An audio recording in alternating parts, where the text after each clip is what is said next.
that's running, right, where does it run? The white dot, yeah. So it runs kind of in the septum between the segments, right? So it runs in that plane between each of the segments. That's all we're just gonna do. What's that?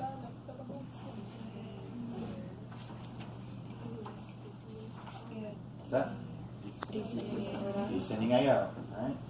I don't know if it's descending or not ascending, or why not, why not inferior vena cava?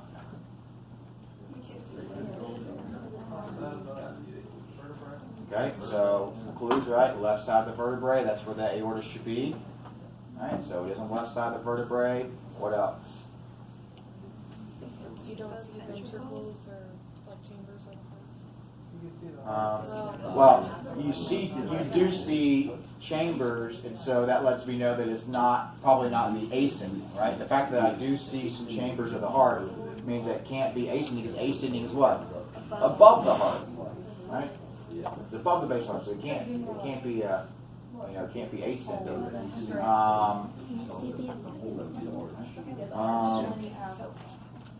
Yes. Let me just double check before I point to it. Because without the contrast there yet, it makes it a little harder to see.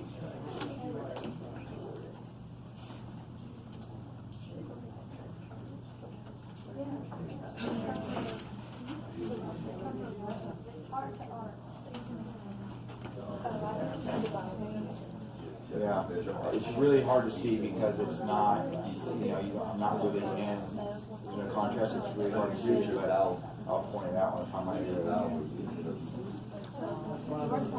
Where's my arrow? Okay, so here I don't see it. Right? Here you don't see it, but as I go up just a little bit, right?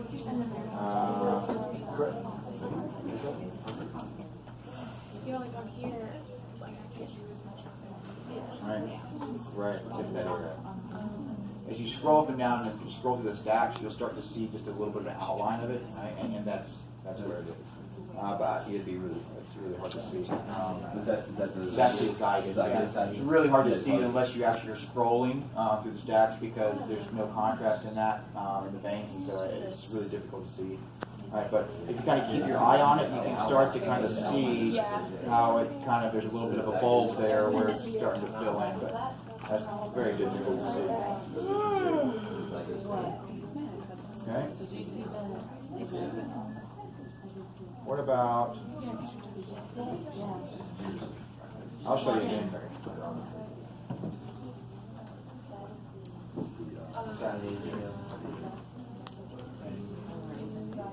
All right, right atrium or right ventricle, right, which one is it? Right? How do I know it's the right atrium and not the right ventricle? Well, one thing is that the right ventricle is here, it's anterior, all right, right behind the sternum. All right. Second thing is, see how, you can see the outline, this is all kind of white here because it's got contrast, but you see how it kind of like pinches in right here, like right at the end of the arrow? Kind of like pinches in right there. That's septum, right? And so not intraventricular septum, but that's the atrioventricular septum, right? In other words, that's the fibrous septum between the atria and the ventricle. So, in this particular view, how many chambers do you see? Four. You see 4 chambers, right? So we're just pointing at right atrium here, right? So here's right ventricle, right? Left ventricle is pretty easy to see, right? But you see this kind of gray line right there? There's that fibrous septum, and so you're just seeing just the very bottom of left atrium. Right? And the left atrium, we know this is left atrium and not right atrium because left atrium is posterior aspect of the heart. Okay. So what is this? Interventricular septum. All right. What kind of? Tell me some important structures that run through the septum. All right. The bundle branches. How many bundle branches do you have? Two primary bundle branches, right? A right and a left. anterior descending. Okay. So running through the septum. we would expect to see my anterior interventricular or LAD, all right? And the posterior interventricular artery, all right? Now those are going to be kind of superficial, like on the outside of the heart, but they do run their course through the septum. Yeah. What else? So we had bundle branches. So there must be a bundle, right? And those come from the AV node, right? Which is kind of situated right between what? Kind of in that fibrous bundle between the right atria and the septum, right? So it's kind of like in that fibrous connection, in that fibrous bundle. Right? So what is that part of the heart? That's the apex. That's the apex of the heart. Okay? What about, let's see if I can kind of increase the contrast a little bit.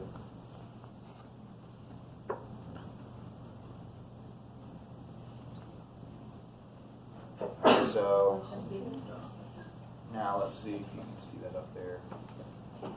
See how there's like kind of right at the end of the arrow, there's like a white line? Yeah. Right? So what is that? That's the pericardium, right? So the pericardium. So somewhere, you know, we got, that's pericardium, and so just underneath that, that's going to be myocardium, right? The myocardium with the right ventricle. So there's pericardium, which, and you kind of see that there is, you know, so there's, you can see it, and it's kind of white, which means it's a little bit more dense than the muscle tissue because it's got fluid in it, right? So that's how you know that that's the pericardium, right?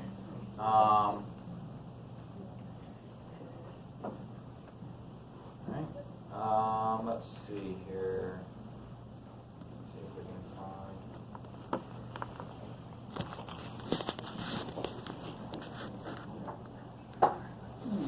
So what is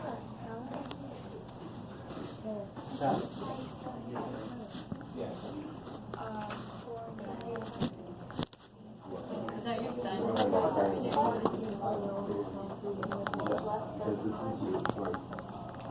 So I hear some maybe takers for coronary sinus.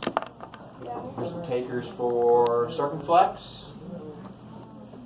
I hear no's. So if you say no to either one of those, then you got to have your own suggestion.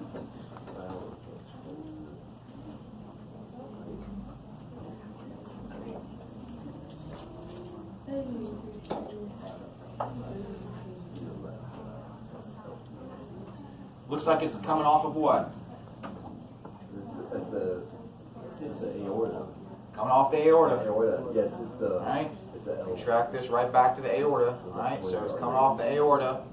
So what comes off the aorta? Coronary artery. So it's either right or left coronary artery. So which one is it? Right? So we see here that it's coming off between what? The left atrium and right ventricle. Left atrium and right ventricle, that is the left coronary artery. That's the left coronary artery. Okay. Can you show me the sinus? I can, yep. So that's the left coronary. And so This is your pulmonary. That's your pulmonary. Yeah, this returns to the. So this is like coronary. Yeah, here's one of the. Here's your So right. if you want to do a CT scan, please take it to the left. Alright, so that one then is the right coronary. Yeah. Okay? Right coronary comes off between the right atrium and the right ventricle. So if you have an artery that's coming off between everything that's right, then it's right. Okay? If it's coming off between the left atrium and the right ventricle or whatever, and it's got a left part to it, then it's the left. Okay? Can you see the RCA. flex You can, but you're only going to capture, remember it's running essentially in the same plane. So you're going to capture a part of it, but I can show you. Is that your RCA? That's RCA. That's the RCA right there. Yep. Is that coronary sinus down there? On the back? Where are you Point pointing? between the going into the ventricle? Oh, yeah, right here? Yeah. So if if that's the coronary, or that's the coronary sinus, then what is it going in? It wouldn't be going into the ventricle. Is that On the, the right is that an atrium? It'd be going in the right atrium. So we can kind of, we can kind of run, That's kind of take a look Yeah, that's at where your this. contrast is going Left into the ventricle's right first. there. Yeah, it is. Right ventricle. But right atrium. we, Because your right ventricle is up. no, I know what you're saying. Yeah. I'm trying to think of a better way to kind of see if I can find a good plane to kind of to see this. Isn't it up around the posterior side of the heart? So, Yeah, so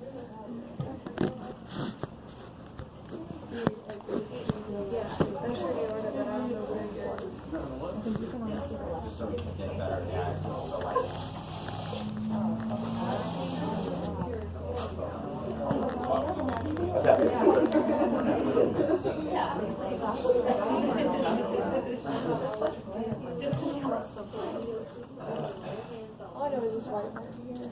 okay, I think that's going to have to be the only place we really can see it pretty well.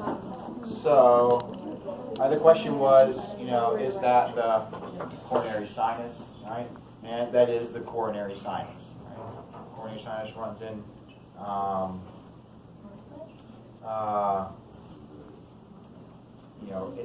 it's gonna take venous blood back into my right atrium, right? So we can, this is right atrium, so we can see this kind of running in the right atrium. Now, so that's kind of how we know what it is, because we can see where it's running, right? But how do you know it's that and not like the right coronary or something, right? What is the right coronary? We saw that coming off right here, right? So maybe the right coronary is going back, because does the right coronary go to the back of the heart? Yes, because the right coronary is typically going to be what gives us my posterior interventricular, right? So it is going to have to go to the back of the heart, but how does it run its course to the back of the heart? It comes out between the atria and ventricle and runs right down to the bottom of the ventricle, right? And then wraps around. Remember, the heart kind of sits sideways in the chest, right? It's kind of sitting on top of the right ventricle. So it comes out and runs all the way down inferiorly, right? And then wraps back up the kind of around the bottom of the right atrium, right? So I know that that's not just like a branch of right, coronary or something, right? It does appear to be running into the right atrium, right? So, yeah, I think I would be, safe calling it that. Now, actually, one second. All right. So,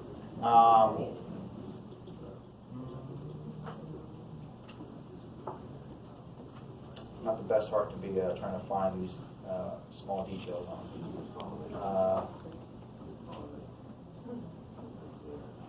I may have to take that back, not the RCA part, but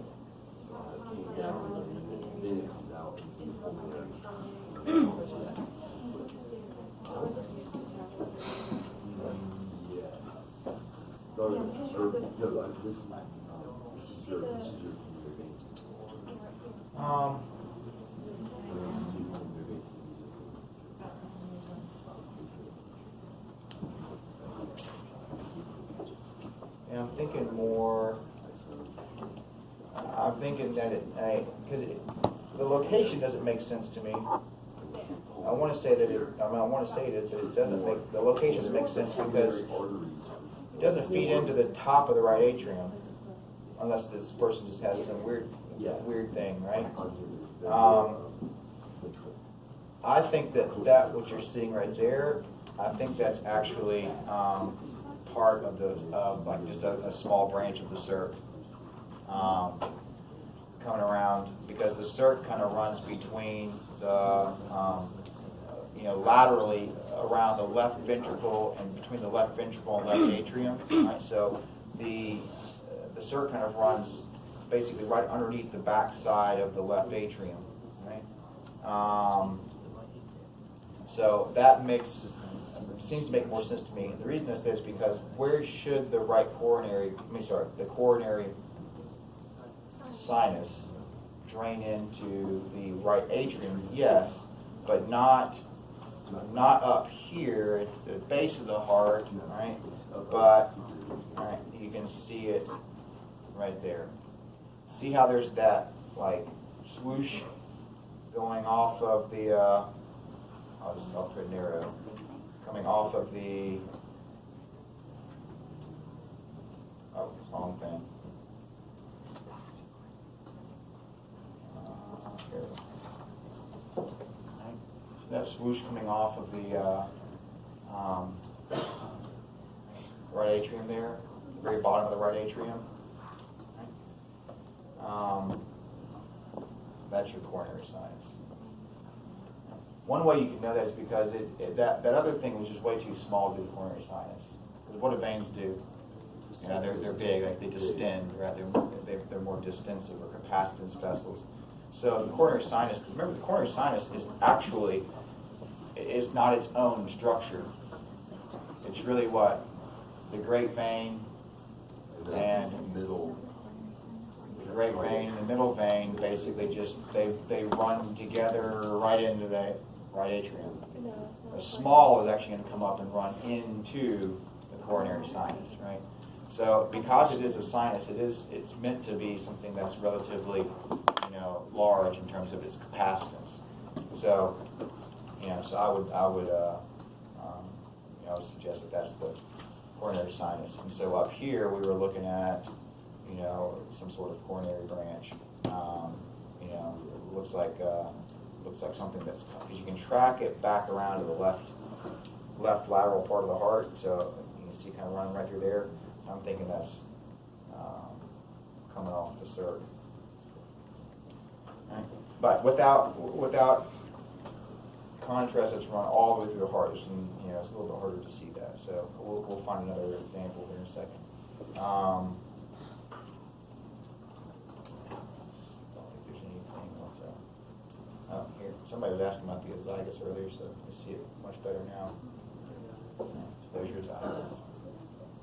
Okay.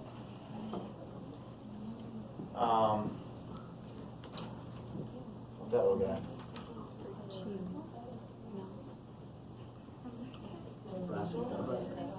The hemiazygos. Huh?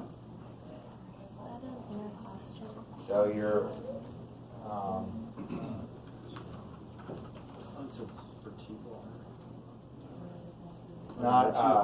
not vertebral, But it's intercostal. yeah, posterior thoracic and then posterior intercostal artery. Right? So that's one of your intercostals coming off. So if you watch the aorta here, so if you watch the aorta, you can see that there's all these little branches that are just kind of like all these little balls that just kind of like pop off of there.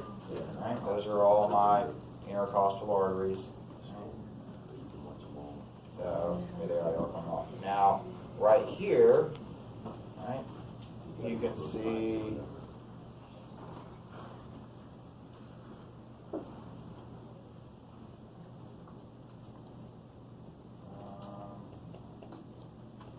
so right here, you can see something back there. What is that? That's your hemiazygos, right? Because it's on the left side. There's your hemiazygos, and so what is this one? That's the azygos, right? So in this particular view, you can see both the hemiazygos and the azygos on the left. Hemiazygos, accessory hemiazygos, both on the left side, right? Drain the left side of the chest wall. The azygos drains the entire right side. Is the accessory smaller than the hemi? Yeah, it'll be a little smaller. I know where it should be, but I'd have to guess. Yeah, because it is quite small, but it's also it's never going to have any contrast or anything. So you can't really ever. It's just going to blend in with the rest of that tissue. But where should it be? Yeah, so on the anterior aspect of the vertebral column, I always just think basically I find the aorta and I find my azygos. It should be right in between those somewhere, right? So that's where it should be. Thoracic duct, yeah. It's just that without, it's never going to have contrast in it. So without contrast, it's going to blend in with the rest of the tissue. So on CT, even on MR, you're probably not going to see it. You can on VHD just because we can highlight it, but other than that, it's difficult to see. Right? So let's see if we can find maybe a better heart to look at.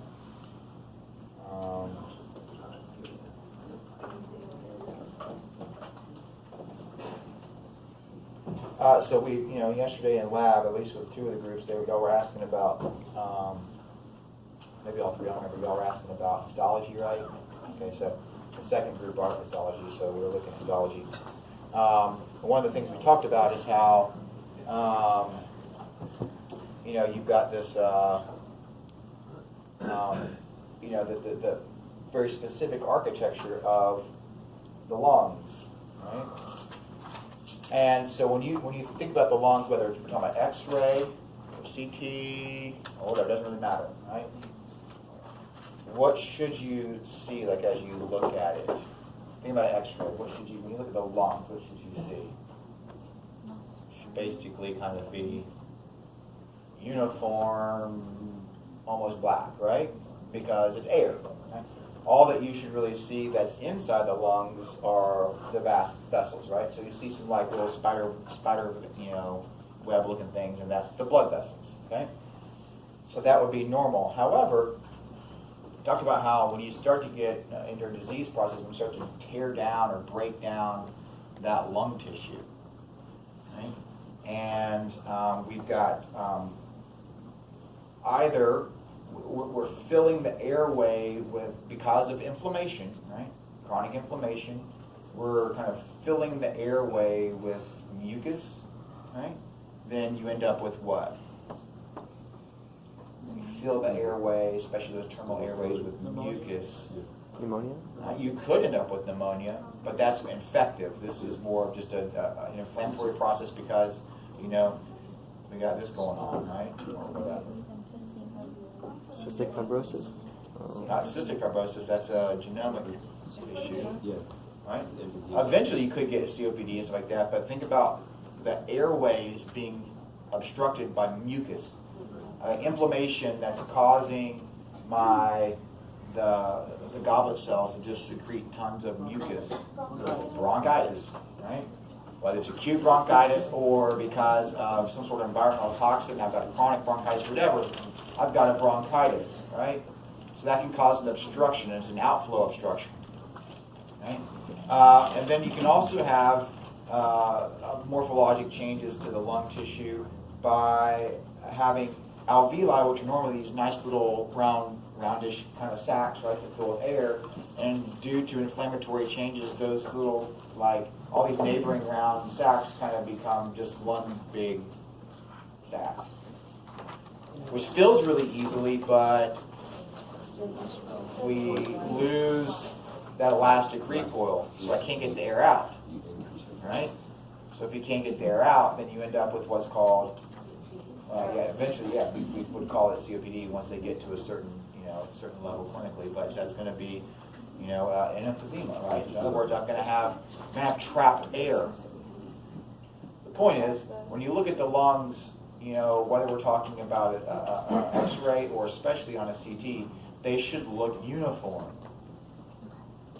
And if we have a non-uniform appearance, and in this case, a non-uniform appearance where the thing that doesn't seem to match is that I've got all of these, like black areas.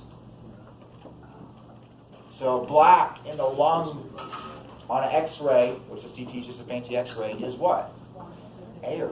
I've got trapped air. So what does this guy have, or gal? He's got pulmonary emphysema. Right? There is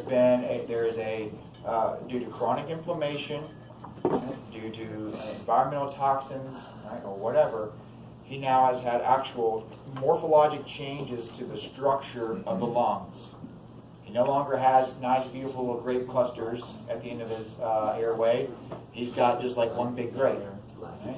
And while it may taste juicy, right, it doesn't circulate air very well. Okay? And so this is trapped air. This is emphysema, right? So this would be emphysematous changes to the lungs, right? And you can see how that that tissue is, especially you look back here, right? And this typically happens in the periphery first. Now, what's going to be the problem? We talked about this in class. Like, what's going to be the potential problem with, like, I got this big old, where this circle is, this big old, like, air sac back there. It's a potential problem there. In the periphery, I don't have very good oxygen exchange, so my sats are going to fall and all that kind of stuff, but trouble expiring, things like that. But here in the periphery, got these big old trapped air. It's kind of like a balloon, right? The more air you put in that balloon, eventually what happens? It pops. Right? And so it's not an uncommon finding in people with late stages emphysema to end up with these spontaneous pneumothoraces, because all of these big balloon things are happening in the periphery of the lungs. Right? And so it pops, it leaks air out. You can end up with a pneumomediastinum, which is actually what I would call what's going on right there, because it does look like we've got some air in the mediastinum as well. Right, so if you look right here in the middle, so have you seen any in any of the other images that you've looked at?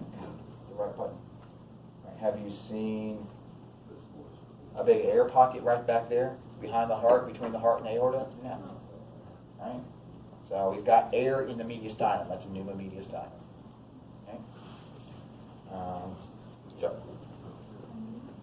And you can see that on X-ray as well. Okay? So, not really I'm not going to ask you pathology. I'm not going to ask you to like diagnosis or anything. I just saw the heading and thought I'd point it out.